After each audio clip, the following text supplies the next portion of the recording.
'Twas the night before NSFW, when all through the chat not a creature was stirring, not even Nyan Cat. The chat room was asked to email, if they dare, some new videos that the podcast could air. Benny and Josie were nestled snug in their beds, with songs about TIB stuck in their heads. Jury in his t-shirt and Brian his cap recorded a bit for that winter draft crap. Then from my iPhone there arose such a clatter. The Justin TV app said there was some chatter.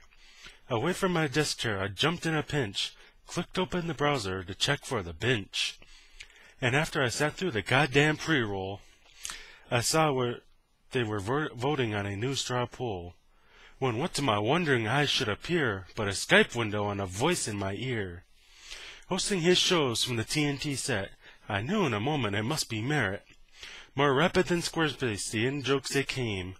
And he tweeted and ranted and called them by name. Now Hitler, now Rape Ape, now Fudge and Spiro. On Fapper, on Horseboy, John Smokey and Frodo. To the Twit control desk, to the Twit brick-filled wall. Now censor them, censor them, censor them all. Then put on a show from which legends are made. Stuff like that catchphrase, the penalty must be penalty is AIDS. Then on was the belt bet, the curses they flew. With a show full of guests and Merle Dixon too. There was Belmont and Andrew and OMG Chad. Then there's O'Docta and songs by George Hrobb. The chat room they checked off their bingo with glee. First racist and too gay, then parsimony. They'd help a new band with their Kickstarter hope, then judge the viewers with the help of the troll pope. His brother Josh joined and told the Siege, "You ain't no brushwood," that quote certainly was true. It's time for Laserdisc, the picture how pure, like John Tilton at the start of his tour. That's followed by songs by our friends Get Set Go. Did we mention Mike TV is a fan of the show? The guests didn't stop with Cargill and Casey. The comments from Kiki sometimes were racy. She has a great mind and had started a blog. But then Scott Johnson shouted out, "F a dog!"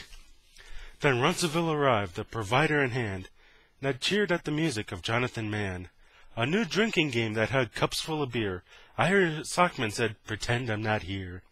The switching was done by the great Jammer B, but the editing out was made by Tony. When Leo appeared, the chat room went wild. He's awesome and wise, with wonder of a child. Before long, the moment I always did fear, the end of the show song meant that time was here.